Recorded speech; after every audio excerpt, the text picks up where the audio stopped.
Hey there folks, John here with Through My Lens, and today we're going to be taking a look at the Gen 2 P320 X5, or at least what I'm calling the Gen 2. SIG doesn't necessarily use that nomenclature, but since the initial release of the P320 X5, there have been some significant changes, so I wanted to kind of go over and discuss what those changes are to what I feel is the best competition striker-fired platform that you can buy on the market today.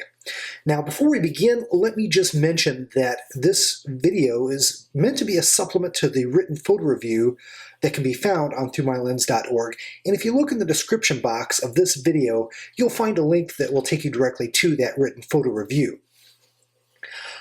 So, I've been shooting the P320 X5 since April of 2017, so almost a year as of this recording.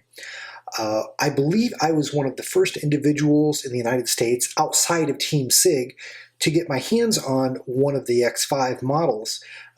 SIG actually sent me one for review and evaluation a couple of weeks ahead of the release to the general public. So, and I've been shooting the X5 in competition ever since. Completely impressed. And again, in my mind, I've tried many different striker-fired weapons that were purposely designed for competition, and I haven't found anything better than the P320 X5. So I'm real impressed, and I did upgrade my my original P320 X5 with the Gray Guns pelt trigger, and again, I've enjoyed a lot of success with it in USPSA, Steel Challenge, and 3-gun. But since that initial release, there have been some changes. The first change that SIG made happened not long after the initial release. I think within a couple, 3 months, they started shipping versions of the P320 X5 that had a black nitride coated barrel. Now this example of the P320 X5 is brand new. It's never been fired. And it has a production date of December 30th of 2017, so it is the most recent version on the market as of this recording. But you can see through the areas of the slide that are cut away that that barrel is black nitride coated, much like most barrels produced by SIG.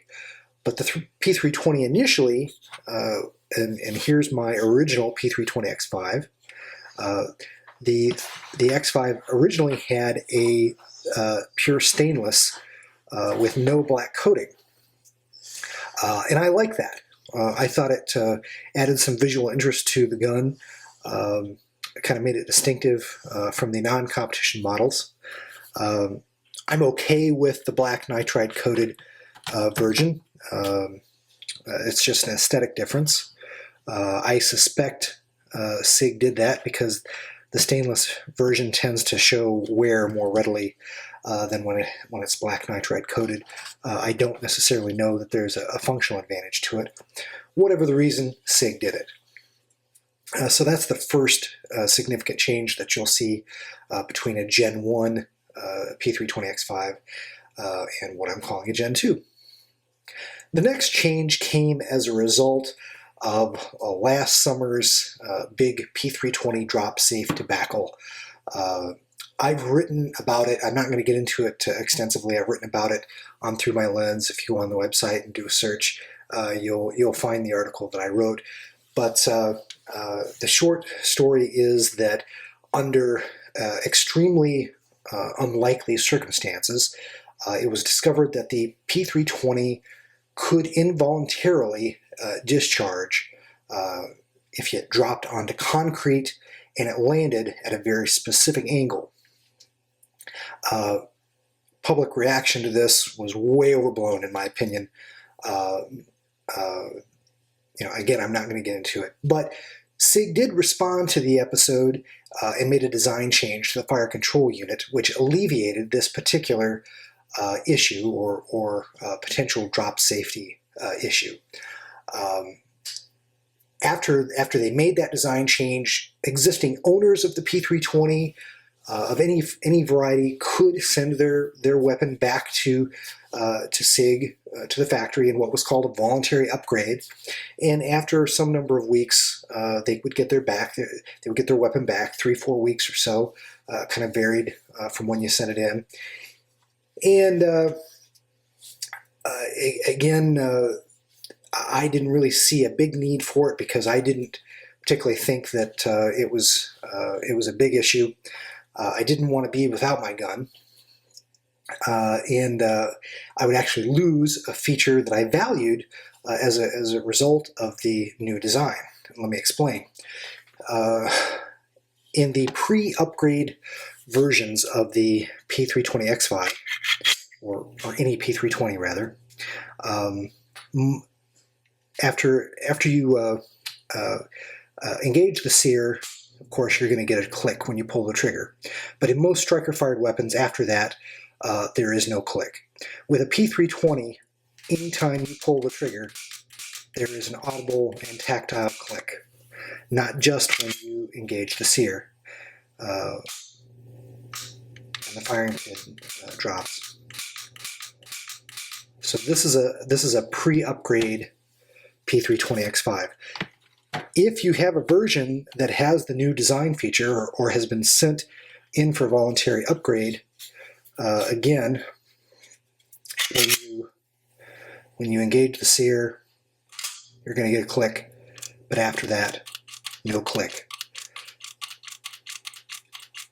With SIG started releasing versions of the P320 variants with this particular design feature baked in about winter of 2017. This particular X5 has a production date of December 30th, so it has the design feature built in. Again, I didn't want to send in my my original X5 and have the upgrade done because I didn't want to lose that click because I find it a very valuable training feature when I dry fire. It wasn't until Bruce Gray a couple of weeks ago announced that Gray Guns would be releasing a new P320 competition trigger that was designed to work with P320 variants that either had been sent in for the voluntary upgrade or had been produced after the design feature was present. The new competition trigger that Gray Guns is producing is not necessarily compatible with pre-upgrade P320s.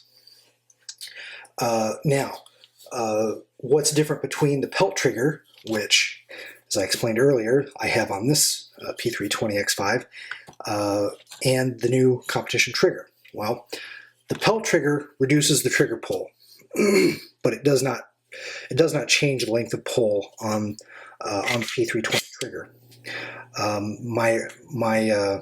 My original P320 X5, as well as the one that you see here that has been through has the new features, they both came out of the box with about a 5-pound trigger pull.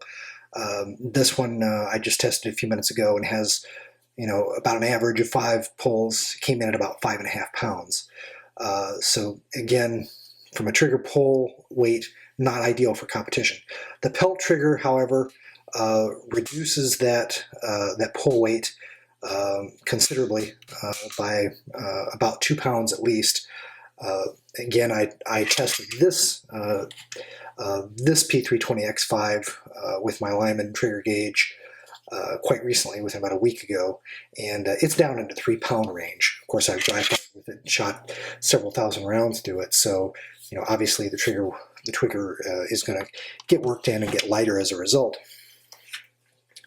The competition trigger, however, will has some additional components over the original pelt trigger that will reduce the length of pull of the trigger. As you can see, both, and this is true of both the Gray Guns trigger and the stock trigger, that length of pull and the trigger travel is pretty extensive. It's not optimal for competition, particularly if you compare it to something like a 2011 or maybe a CZ TSO or Shadow 2. That trigger just is not optimal in terms of trigger travel. But the new competition trigger will reduce that length of travel as well as the weight. It came available for sale on the Gray Guns website on Thursday, February 15th. As soon as I got the email that it was ready for order, I placed an order, hoping to get it here in a couple of days and really test it. Once I do, I'll transfer my optic onto this X5. I'll probably put the tungsten guide rod that I have, the heavy guide rod, in this one, as well as a reduced weight recoil spring that I use in competition. And this will be my primary competition weapon, and I'll install the competition trigger from Grey Guns in it as well. The older P320 I will keep to use for dry fire because of the clicking that I like. So it's kind of a win-win from that perspective. So I'm very excited to get the new trigger. Very excited to see how this Gen 2 P320X5 performs, given how happy I was with the previous model. To get that same trigger previously in a P320 variant, you would have to send your gun to Grey Guns and have them work some magic on the weapon at their shop. It wasn't considered something that could be done by the end user, but the new competition trigger from Grey Guns is completely drop-in and looks to have a similar installation to what the original pelt trigger did. So again, I'm very excited to get that here in a few days. Once I test it, I'll certainly write another article and record another video with my thoughts on the Grey Guns competition trigger for the P320X5. So there you have it. There's the new features of, again, what I'm calling the Gen 2 P320X5. Great striker-fired competition weapon, particularly if you're an owner of a P320 variant or carry, like I do, a non-competition P320. Hope you enjoyed this video. Take care. God bless. We will see you in the next one.